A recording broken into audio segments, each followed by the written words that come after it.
Fire कहते हैं कि वो जो उसको नहीं यूज़ करेगा वो फिर हेल फायर में। तो ये at the end of the day interpretations हैं, हमें बचना है।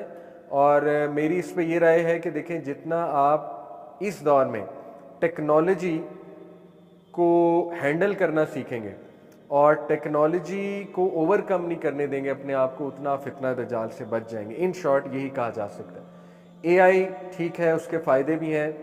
मेटावर्स तो बहुत ख़तरनाक चीज़ आने वाली है। आपका जो बच्चा है टीनेजर, वो तो 18-18 घंटे वहाँ होगा, बल्कि वो उसी को लगा कर सोया भी करेगा। और आगे के दौर में तो फिर ऐसी ऐसी चीज़ें आ रही हैं, you can manipulate your dreams.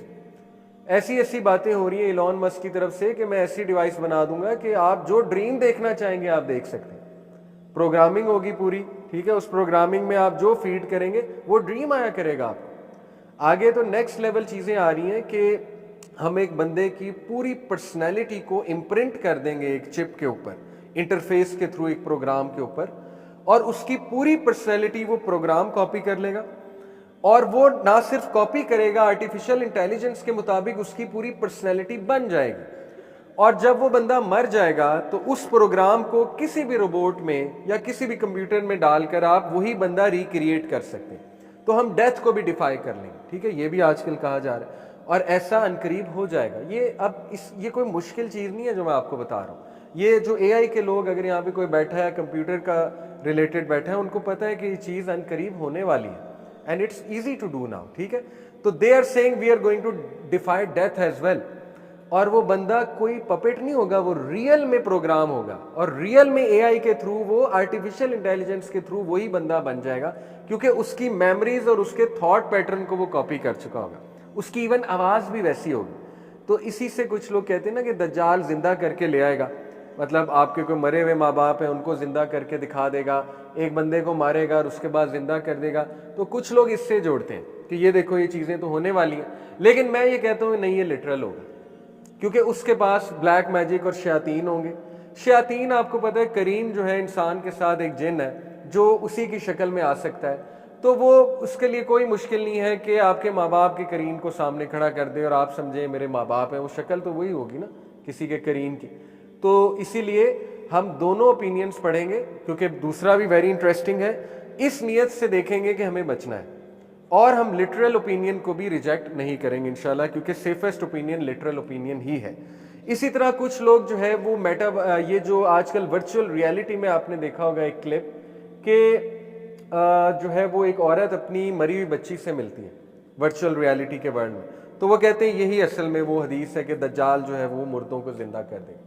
But I don't think so. I think वो लिटरली इस तरह से, जैसे एक फॉल्स मिरेकल आप कह लें उसे, एक धोखा, वो उस तरह से लिटरल भी करेगा।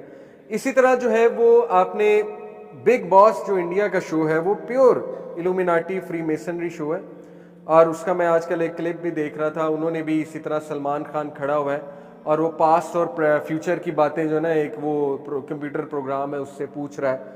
तो बहरहाल वो भी वही चक्कर है सारा। और ये बड़ी अजीब बात है कि बॉलीवुड के ज़्यादातर जो शोज़ हैं उनके आजकल विनर्स मुसलमान होते हैं।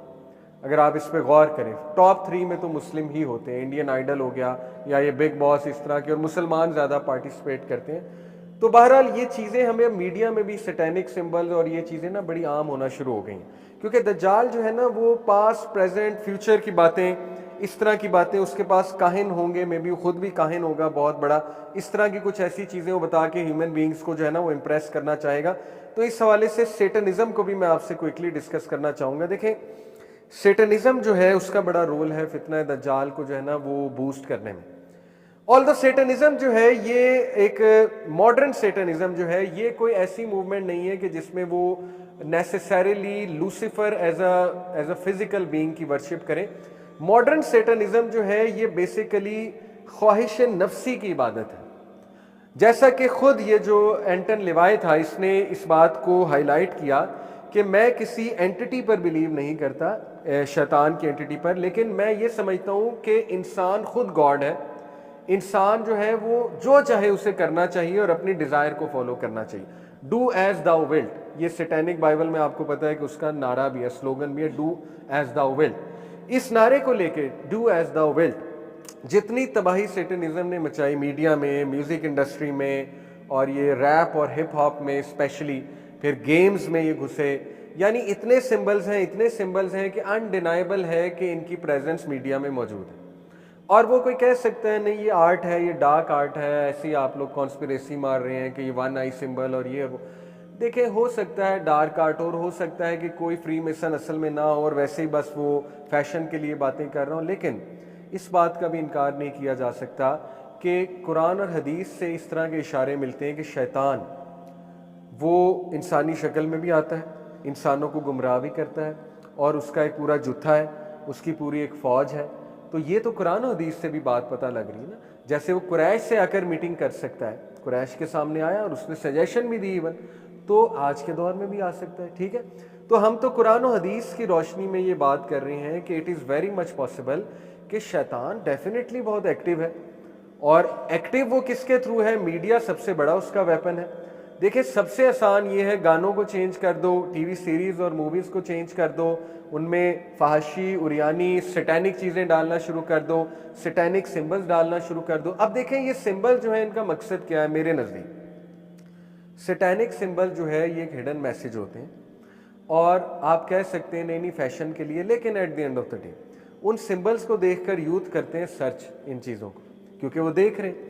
जब वो सर्च करते हैं, वो सर्च करते करते पता नहीं कहाँ निकल जाते हैं, वो सेटनिज्म को पढ़ने लग जाते हैं और सेटनिज्म को पढ़ते पढ़ते ऐन मुमकिन है वो इंस्पायर भी हो जाए सैटेनिक चीज़ों से, क्योंकि ये बहुत ज़्यादा ग्लैमरस और बहुत ज़्यादा इस तरह की चीज़ें हैं जो दिमाग को बहुत ख़राब करती, खैर दिमागी है।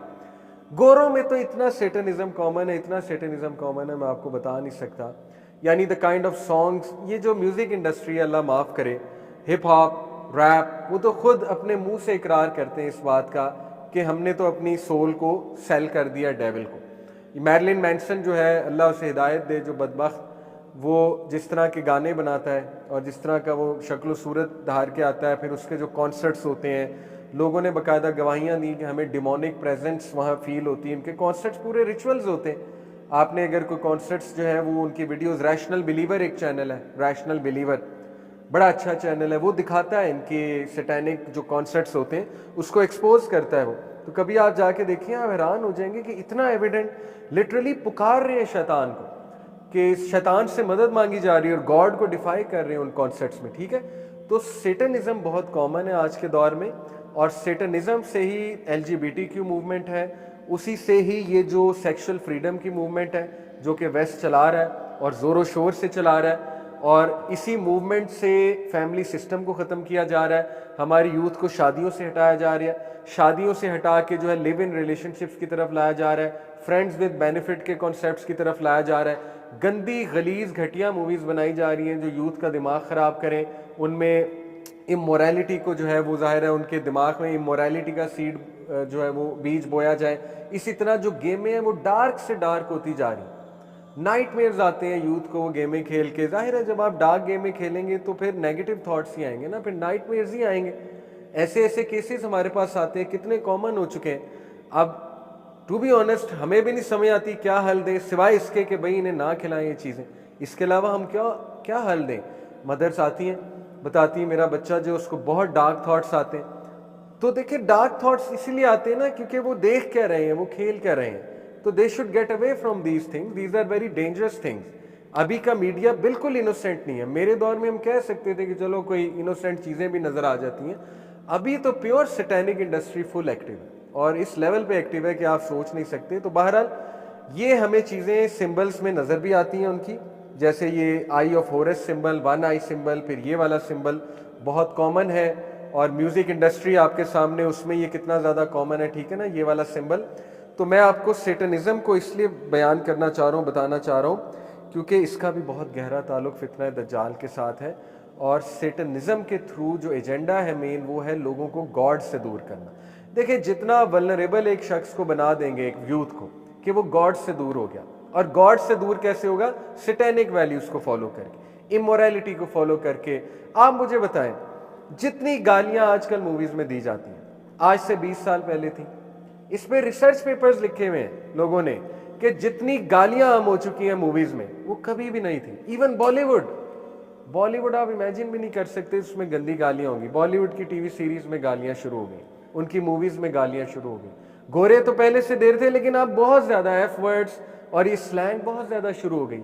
फिर ये जो टीन मूवीज़ हैं जो हमारे नौजवान देख कर बड़े होते हैं, अमेरिकन पाई टाइप टीन मूवीज़ हैं, आप देखिए वो पूरी सैटेनिक इंडस्ट्री है, सैटेनिक पूरा लाइफस्टाइल उसमें दिखाया हुआ है, ठीक है ना। और टीन्स के मॉरल्स को ख़राब किया जाता है। तो जितना आप टीन्स के मॉरल्स को ख़राब करेंगे, ऑब्वियस सी बात है कि दज्जाल के लिए वो बहुत ज़्यादा प्रोन हो जाएगी वो generation, because it's going to be a very weak generation, devoid of any morals, any discipline. और आप देखें कि सेटनिज्म का एक ये भी एजेंडा है कि मैन को फेमिनिन बनाना है, मस्कुलिनिटी को हिट करना है और फेमिनिन वीक मैन क्रिएट करने हैं। क्योंकि आपको पता है कि मैन जो है उनको अल्लाह ताला ने एक स्ट्रेंथ दी है, और आज आपने देखा है कि अल्लाह माफ़ करे, वेस्ट में तो उन्होंने जो टीन्स के साथ कर दिया है, जो बॉयज़ के साथ उन्होंने कर दिया, जितना फेमिनिन उन्होंने उन्हें बना दिया, तो दिल भी रोता है देख के। और ये ज़ाहिर है दुआ भी करनी चाहिए कि अल्लाह ताला हमारी यूथ को भी बचाए और उनको भी बचाए कि किस तरह से जो है वो ये एजेंडा एक ओवर पावर कर रहा है, अल्लाह माफ़ करे, पूरी दुनिया को। बहरहाल इंशाल्लाह होप है बहुत ज़्यादा, ऑल दो ये डरने की चीज़ें हैं, क्योंकि आपने अपने बच्चों का सोचना है। The kind of things they are watching, even YouTube safe नहीं है, डार्क वेब कितना कॉमन है यूथ में मैं आपको बता नहीं सकता। इस पर सबसे ज़्यादा बात अफ़ान कैसर, डॉक्टर अफ़ान नाम है गालिबन, बहुत अच्छे दोस्त भी हैं मेरे, वो बहुत बात करते हैं कि आपके छोटे बच्चे 8 से 14 साल के बच्चे वो डार्क वेब में घुसे हुए हैं, आपको एहसास भी नहीं होगा कि वो डार्क वेब में कैसे घुसे हैं। ग्रुप्स बने हुए व्हाट्सएप पे उन्हें डार्क वेब में घुसाने वाले, और सुसाइडल टेंडेंसीज बढ़ रही हैं हमारी यूथ में, क्योंकि वो चीज़ें इतनी डिप्रेसिंग हैं, वो जो चीज़ें वो देख रहे हैं, वो जो क्लिप्स वो देख रहे हैं, वो जो टास्क उन्हें मिल रहे हैं, तो इसलिए it's a very dangerous world out there. और एक और बात भी मैं आपकी तवज्जो इस तरफ दिलाना चाहता हूँ कि ऐसे सैटेनिक ग्रुप्स हैं, अल्लाह माफ़ करे, FIA ने हमें कॉन्फिडेंस में लिया था, FIA ने हमारी मीटिंग अरेंज की, हम तमाम रिलीजियस ऑर्गेनाइजेशन, और ये बड़ी कॉन्फिडेंशियल बात है बट मुझे इजाज़त है बताने की, इसलिए मैं बता रहा हूँ, उन्होंने कहा स्प्रेड करें इसको, अवेयरनेस। FIA ने हमें कॉन्फिडेंस में लिया और हमें प्रूफ के साथ प्रेजेंटेशन दी कि आपकी नौजवान नस्ल सैटेनिक ग्रुप्स में इन्वॉल्व है, मुसलमान पाकिस्तानी, और वो सैटेनिक ग्रुप्स उनको कुरान की बेहुरमती करने को कहते हैं, और इतनी वो गंदी चीज़ें वो मैं आपको बता नहीं सकता कि वो क्या करने को कहते हैं। और डेयर्स दी जाती हैं और व्हाट्सएप पे वो तस्वीर शेयर करते हैं यूथ की, हमने कुरान के साथ ये किया, हमने कुरान के साथ ये किया, और वो इतनी फजूल और गंदी डेयर्स होती हैं कि मैं यहाँ मेंशन नहीं कर सकता। And we were absolutely shocked. अच्छा, हमने कहा कि ये इतना कॉमन नहीं होगा, हमने कहा अच्छा ये बताएं कि कितने नौजवान आपने जो है इस केस में पकड़े। उन्होंने कहा सिर्फ इस मंथ में, ये पिछले साल सितंबर अक्टूबर की बात है, उन्होंने कहा अली भाई सिर्फ इस मंथ में 180 केसेस लाहौर से हमने पकड़े, 180 नौजवान जिन्होंने ये डेयर्स दिए, और वो कुरान की बेहुरमती की डेयर्स थी। Please take care of your families, अपनी फैमिलीज को स्ट्रॉन्ग करें। यूथ, ये 180 जो लोग थे, हमने पूछा ये इनका बैकग्राउंड क्या है, इनकी क्रिमिनल हिस्ट्री क्या है, ये क्यों गए इस तरफ, तो सबसे बड़ी वजह निकली कि वो as a family they were weak, parents की लड़ाइयाँ, वेरी सैड। इसी तरह बच्चों को टाइम ना देना, ठीक है, इसी तरह बच्चे को बहुत ज़्यादा दबाना, और जो है ना उसको मतलब सांस भी ना लेने देना, और उसको मदरसे में डाल दिया और मदरसे में उसको मार पड़ती है वगैरह वगैरह, तो वो रेबेलियन में इस तरफ चला गया। इस तरह की स्टोरीज थी। तो देखें, आज आके रिक्वेस्ट मैं ये करूँगा, प्लीज़ अपनी फैमिलीज का ख्याल रखें और स्ट्रॉन्ग फैमिली बनाएं। हस्बैंड वाइफ का स्ट्रॉन्ग रिलेशन बहुत ज़रूरी, अपने डिफरेंसेस को अल्लाह के लिए छोड़ दें और अपने बच्चों पर रहम करें। ऐसे बच्चे वल्नरेबल हो जाते हैं जिनके माँ बाप की लड़ाइयाँ हों, ठीक है ना, जो घरों में सुकून ना देखें, और जाहिर है कि जिनके माँ बाप उन्हें तवज्जो ना दें, वो फिर इनके हत्थे चढ़ते हैं। ये लोग क्या करते हैं, लड़की बन के फेक ID बनाकर यूथ को ट्रैप करते हैं, और यूथ आपको पता है कि फ़ौरन ही फिर वो लड़की समझ के बातचीत शुरू कर लेते हैं, फिर उनकी पिक्चर्स लेते हैं, वो उन्हें अपनी पिक्चर्स भेजते हैं, नौजवान फजूल पिक्चर्स, और फिर उन्हें ब्लैकमेल किया जाता है। ये है असल में ट्रैप के तरीके जो मैं आपके सामने रखा। उन्हें ब्लैकमेल किया जाता है, हम तुम्हारी पिक्चर्स आउट कर देंगे, हमें ज्वाइन करो, और फिर मजबूरन उनको उनका हिस्सा बनना पड़ता है। ये मैं आपको ऑथेंटिक FIA की बातें बता रहा हूँ, ये कोई कॉन्स्पिरेसी थ्योरीज नहीं है, और चूंकि मुझे इजाज़त मिली हुई है उनसे कि आपने बताना है, इसलिए मैं आपको बता रहा हूँ, अदरवाइज ये बहुत हाईली कॉन्फिडेंशियल बातें थी। तो this is the kind of traps जो आजकल ट्विटर जो X जिसका अब नाम है, सबसे ज्यादा आप हैरान हो जाएंगे, सबसे ज्यादा गंद यानी पोर्नोग्राफिक कंटेंट ट्विटर पे, ये भी हमें उन्होंने बताया, सबसे ज्यादा गंद ट्विटर पे। और हैरान कुन बात, मैं तो समझता था ट्विटर बड़ा क्लीन प्लेटफॉर्म है, लेकिन सबसे ज्यादा जो है वो वहां पर गंद है, और सबसे ज्यादा ट्रैप भी वहां से किया जाता है ट्विटर के थ्रू, और फिर व्हाट्सएप ग्रुप्स बने हुए।